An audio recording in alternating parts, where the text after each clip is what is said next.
Lesson number 2 आपका है और आज का हेडिंग है परागण। हम लोग पढ़ के आ रहे हैं कि जो पुरुष होते हैं, माने जो पुष्प का नर भाग होते हैं, उसके अंदर पराग कोश होता है, और जो स्त्री होती है इसके अंतर्गत वर्तिकाग्र होते हैं। तब पराग कोश से पराग कण निकल करके जब स्त्री के कहाँ पहुँच जाते हैं, वर्तिकाग्र तक पहुँच जाते हैं। ये पराग कोश है, ठीक है, और ये वर्तिकाग्र है।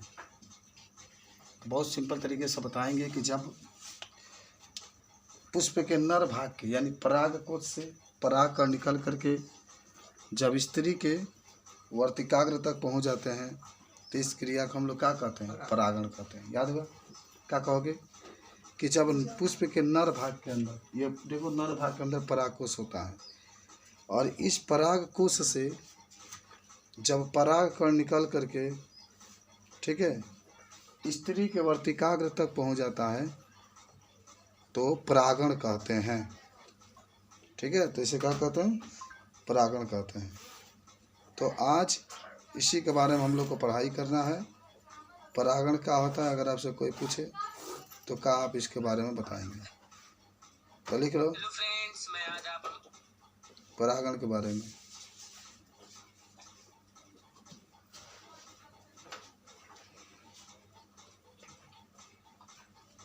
अंग्रेजी में कहते हैं पॉलिनेशन। अंग्रेजी में क्या कहते हैं, पॉलिनेशन। पॉलिनेशन। और आप यहाँ कहेंगे कि जब पुष्प के परागकोश से परागकण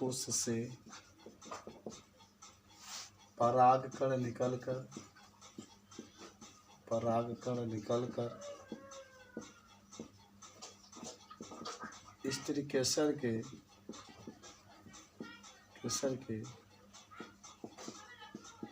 वर्तिकाग्र तक पहुंच जाते हैं तो इसे परागण कहते हैं।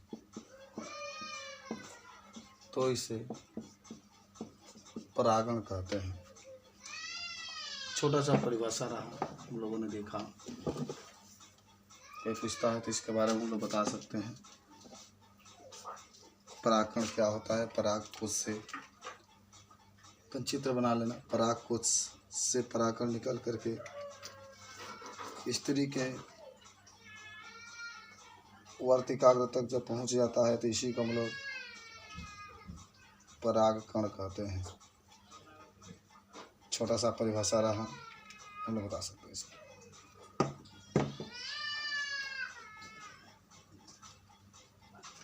और अब बात हमारी होगी स्वपरागण की। मैंने पहले तो लिख लेना परागण के प्रकार, टाइप्स ऑफ पॉलिनेशन। जिसमें पहला आपका होगा, उसका नाम होगा स्वपरागण, जिसको हम लोग कहते हैं अंग्रेजी में सेल्फ पॉलिनेशन। देखो स्वपरागण की बात करेंगे तो नहीं पड़ता, तो क्या होगा जानते हो, ये उन पुष्पों में पाया जाता है जो पुष्प द्विलिंगी होते हैं। द्विलिंगी का मतलब जिसमें नर और मादा दोनों उपस्थित होती है, और स्वपरागण के लिए किसी माध्यम की आवश्यकता नहीं होती है। ये परागण अपने आप हो जाता है, इसी को हम लोग कहते हैं स्वपरागण। ठीक है, एकदम याद रखना कि इसमें पुष्प द्विलिंगी होना चाहिए। एक ही पुष्प में परागकोश और वर्तिकाग्र दोनों उपस्थित होते हैं, नर भाग भी उपस्थित होंगे, मादा भाग भी उपस्थित होता है। तो उसके अंदर जो परागण होता है उसे हम लोग स्वपरागण कहते हैं। अंग्रेजी में इसको सेल्फ पॉलिनेशन कहते हैं। तो लिख लो इसके बारे में कि जब एक ही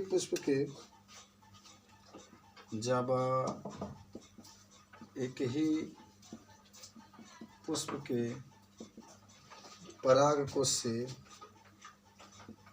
पराग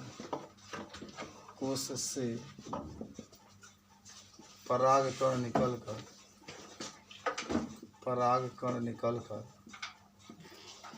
उसी पुष्प के वर्तिकाग्र तक पहुंच जाता है, वर्तिकाग्र तक पहुंच जाता है, तो उसे स्वपरागण कहते हैं,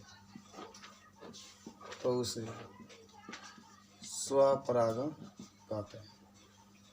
ठीक है, तो उसे क्या कहते हैं हम लोग? स्वपरागण कहते हैं। और ये भी लिख सकते हैं कि स्वपरागण में माध्यम की आवश्यकता नहीं होती, माध्यम की आवश्यकता नहीं होती है। ये भी चीज़ आप बता सकते हैं। और भी कह सकते हैं कि ये परागण क्रिया उन्हीं पुष्पों में पाया जाता है जिसके अंदर जो पुष्प द्विलिंगी होते हैं। यह परागण उन्हीं पुष्पों में पाया जाता है, उन्हीं पुष्पों में पाया जाता है जो द्विलिंगी होते हैं, जो द्विलिंगी होते हैं। आप उदाहरण में लिख सकते हैं, बायोला, ये द्विलिंगी पुष्प है। उदाहरण में आप लिख सकते हैं कोमेलीना।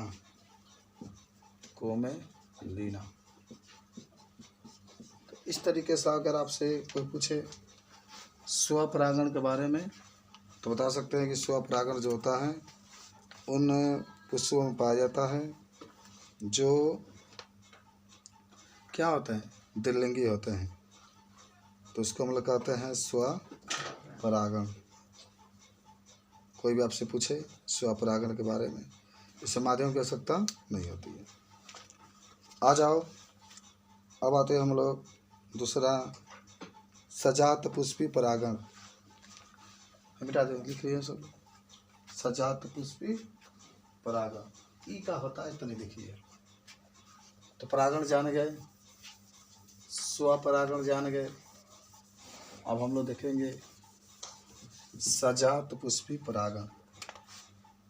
दूसरा जो परागण का भाग है उसका नाम है सजात पुष्पी परागण। देखो इसमें क्या होता है ना कि एक ही पुष्प है, माने एक ही कोई पौधा है। इस तरीके से तो समझो, एक ये पौधा है, इस पर भी एक पुष्प लगा हुआ है, इससे भी एक पुष्प लगा होता है, और इस पुष्प के ऊपर वाला हिस्सा परागकोश है। मान लो परागकोश नर में पाया जाता है, आपको याद होगा। ये वर्तिकाग्र है, ये वर्तिकाग्र है।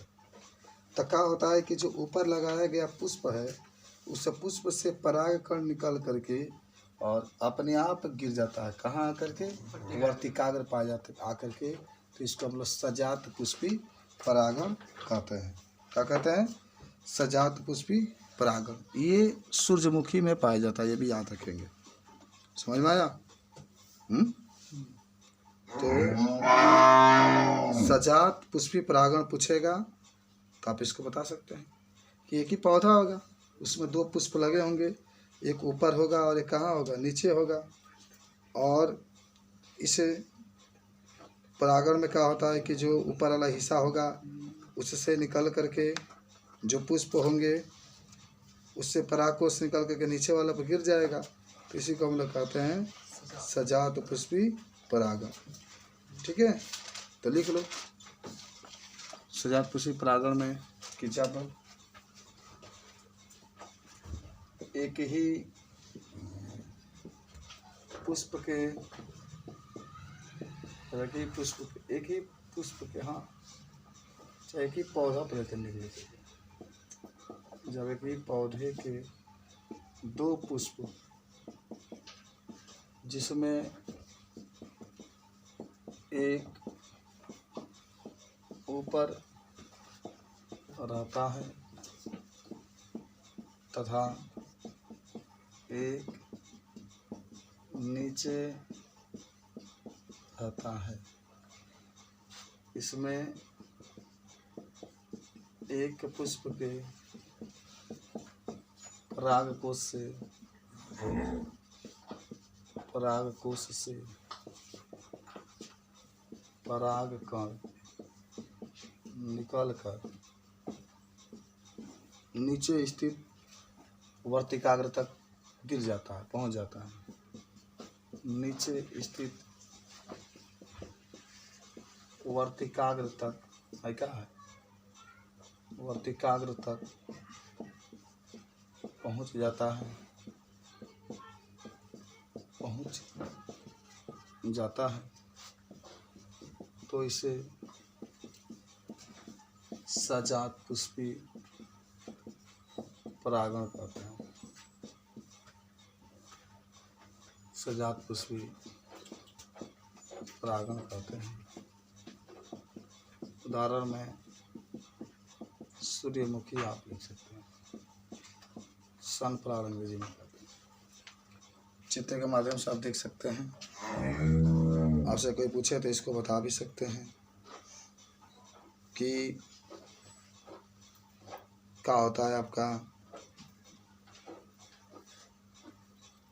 सजात पुष्पी परागण। अब पर परागण के बारे में हम लोग पढ़ेंगे, क्या होता है पर परागण, उसके प्रकार के बारे में पढ़ेंगे कि पर परागण कोई आपसे पूछे तो बस इसमें क्या होता है कि अलग अलग दो पौधे होंगे और उनमें से एक पौधे में परागकोश होगा, यानी पुष्प का नर भाग होगा, और एक माने पौधे में पुष्प का मादा भाग होगा। नर भाग से परागकोश निकल करके, परागकोश से परागकण निकल करके स्त्री के वर्तिकाग्र तक पहुंचता है, तो इसे पर परागण कहते हैं। इसमें माध्यम की आवश्यकता होती है, हवा। हवा के द्वारा परागकण होगा जो वर्तिकाग्र तक आएगा। जल भी हो सकता है, जल भी परागकण को लेकर के जाता है। ठीक है, तो पर परागण पहले हेडिंग बना लो।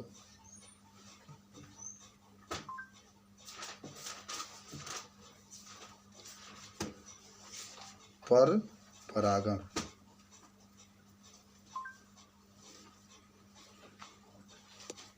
तो लिखो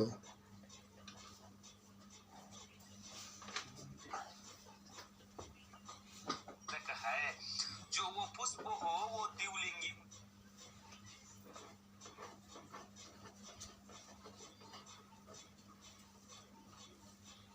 देखो माध्यम में क्या क्या हो सकता है, समझे हो। माध्यम में हवा भी हो सकता है, माध्यम में जल भी हो सकता है, माध्यम में वायु भी हो सकता है, माध्यम में कीट वगैरह भी हो सकते हैं। ठीक है, जल्दी थोड़ा था पर परागण में मिटा दे इसको, सब याद कर लेना तुम लोग। पर परागण इसके हिंदी में कहते हैं हम लोग क्रॉस पॉलिनेशन, क्रॉस पॉलिनेशन। तो लिख लो कि जब एक पुष्प के परागकोश से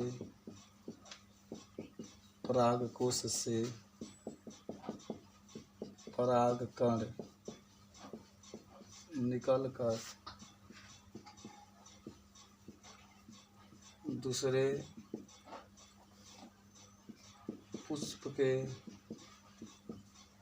वर्तिकाग्र तक पहुंचता है, वर्तिकाग्र तक पहुंचता है, तो इसे पर परागण कहते हैं। इसे पर परागण कहते हैं। इसमें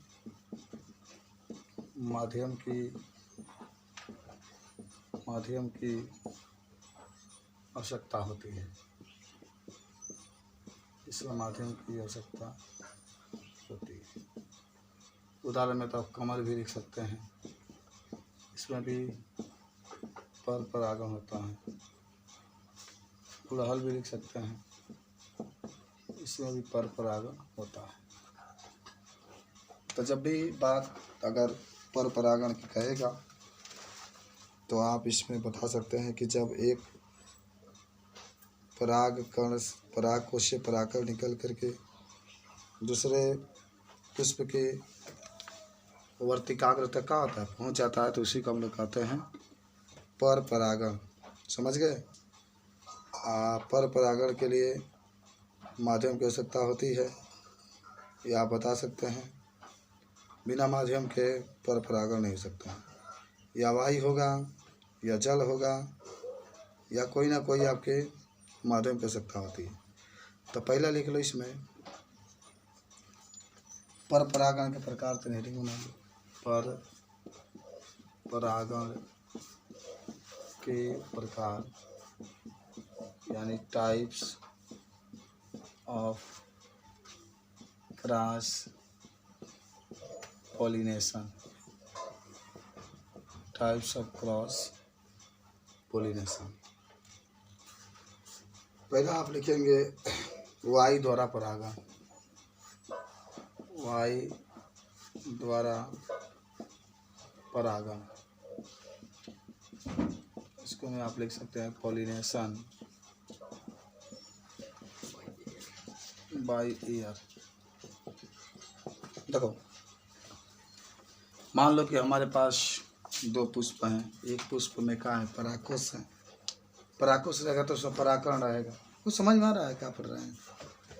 अब उसके अंदर परागकण है, हवा तेज चला, परागकण को उठाया और कहा कि ले वर्तिकाग्र तक ले आकर गिरा दिया। हवा लेकर के आता है। अधिकतर जो जमीन पर पौधे होते हैं उसमें परागण हवा के द्वारा होता है। तो वही है, परागकोश से परागकण को उठाया, लिया कर वर्तिकाग्र तक गिरा दिया। तो इस प्रकार के परागण को हम लोग क्या कहते हैं? वायु द्वारा परागण कहते हैं। तो लिख लो, वायु द्वारा परागण में जब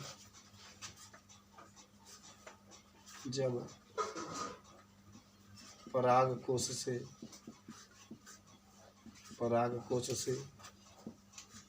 परागकण को वर्तिकाग्र तक वायु द्वारा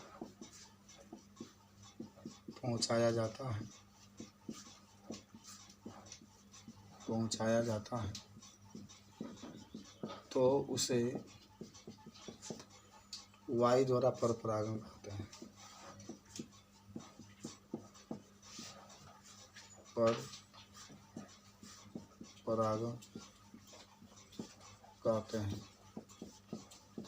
और इसका भी उदाहरण होगा सूर्यमुखी।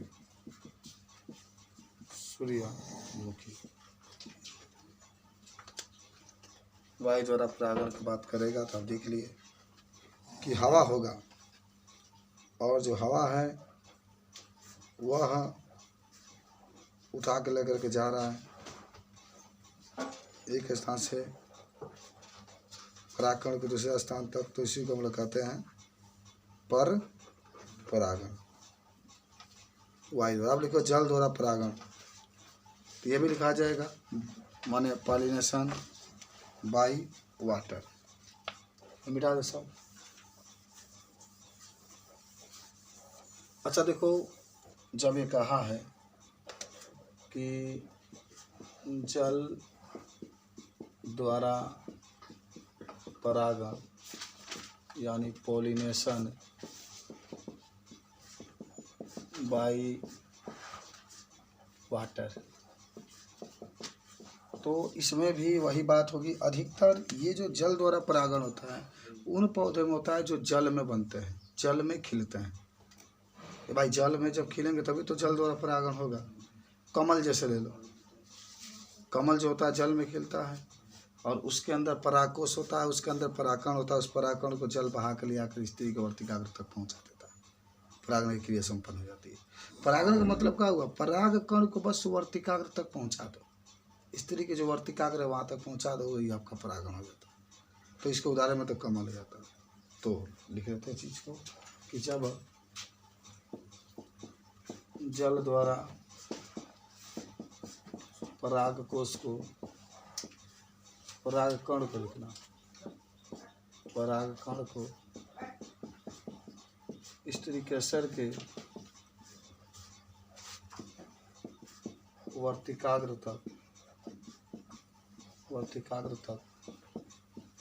पहुंचा दिया जाता है, तो उसे जल द्वारा परागण कहते हैं। तो उसे जल द्वारा परागण कहते हैं। और उदाहरण में आप लिख सकते हैं कमल, उदाहरण में कमल आप लिख सकते हैं जंतुओं द्वारा परागण, manipulation by animal, pollination by animal.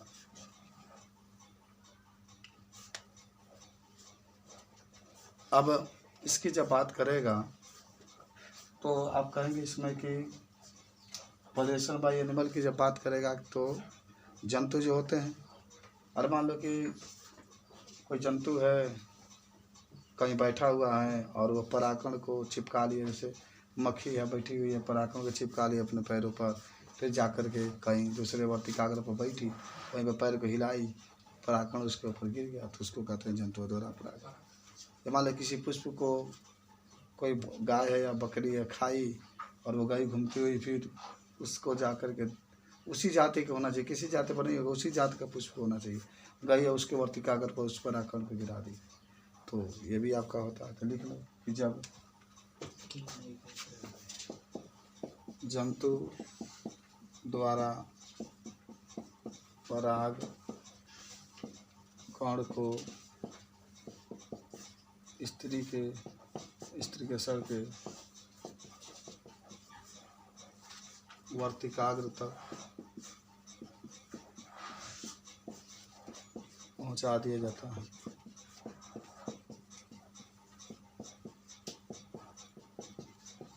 तो उसे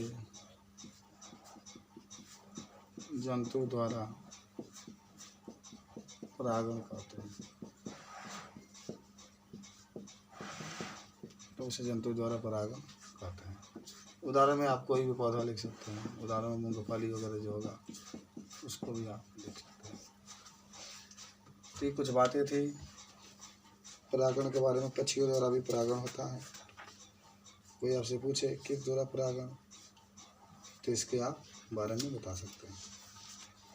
अब कोई पूछे आपसे कि स्वपरागण और पर परागण में क्या अंतर है, ये तो लिखिए, लगे छोड़ दें। स्वपरागण में जो होता है, एक ही पुष्प के पराग कोश से परागकण निकल करके उसी पुष्प के वर्तिकाग्र तक पहुंच जाते हैं, तो स्वपरागण होता है। पर परागण में जो होता है अलग अलग पुष्प होते हैं। स्वपरागण में माध्यम की आवश्यकता नहीं होती है, पर परागण में माध्यम की आवश्यकता होती है। स्वपरागण में जो पुष्प होता है बिल्कुल अपने जनक के समान ही बनते हैं, जबकि पर परागण में थोड़ा पुष्प में क्या आ सकता है, अंतर आ सकता है। तो आपका एक और हेडिंग बनाना पड़ेगा, लिख लो पर परागण से लाभ। पर परागण से लाभ, तो क्या लाभ होता है, आज हम इसका जिक्र करेंगे कि जो पर परागण है उससे क्या लाभ होता है और क्या क्या इससे हानि होती है। तो पहला लाभ ये होता है कि इसमें बीजों की संख्या अधिक उत्पन्न होती है। जो पर परागण होता है, तो समझो पर परागण में बीजों की संख्या बहुत अधिक होती है। दूसरा बात है, इसके द्वारा उत्पन्न बीज आकार में बड़े होते हैं। पर परागण के द्वारा जो बीज उत्पन्न होते हैं वह आकार में क्या होते हैं, बड़े होते हैं। और पुष्प आकर्षक तथा गंधयुक्त होते हैं। इनमें नर तथा मादा अलग अलग समय पर परिपक्व होते हैं। और भी आप इसको कह सकते हैं कि ये माने पूरा लाभ आपका होता है। ठीक है, ये एकलिंगी और द्विलिंगी दोनों प्रकार के पुष्पों में हो सकता है। तो लिख लो पर परागण के लाभ। तो जितना चीज़ें आप पढ़ रहे हैं यानी आप इसकी तैयारी अच्छा से कर लीजिएगा कि आप जानकारी रहेगा। यानी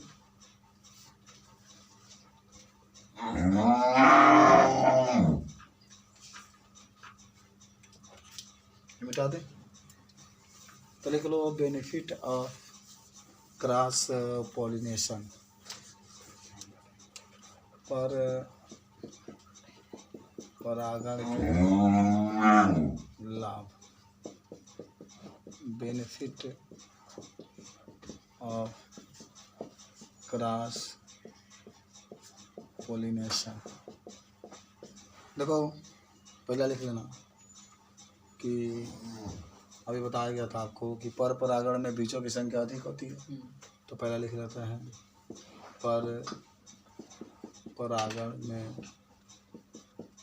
बीजों की संख्या अधिक होती है। बीजों की संख्या अधिक होती है। दूसरा लिखना कि पर परागण में बीज बड़े आकार के होते हैं। पर परागण में बीज बड़े आकार के होते हैं। पर परागण में बीज सुगंध युक्त होते हैं। पर परागण में बीज सुगंध युक्त और आकर्षक होते हैं।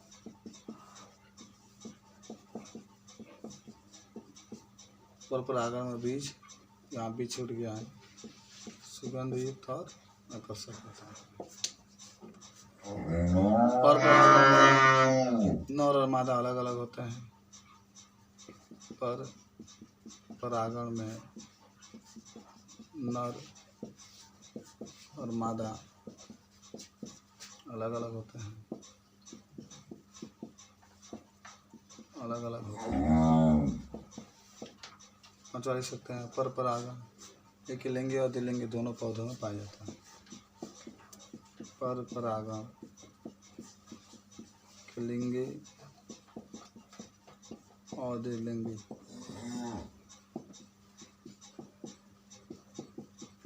दोनों प्रकार के पौधों में पाया जाता है।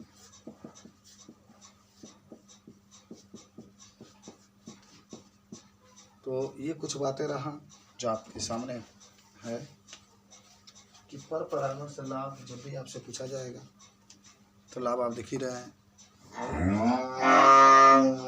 कि पर परागण से क्या क्या लाभ होता है, सब आप याद कर सकते हैं।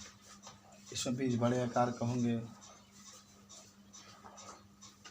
आकर्षक होते हैं, नर और मादा अलग अलग होते हैं। पर परागण एकलिंगी और द्विलिंगी दोनों प्रकार के पौधों में पाया जाता है। सीख गया। लाभ तो बता सकते हैं। अब लिखो पर परागण की हानि।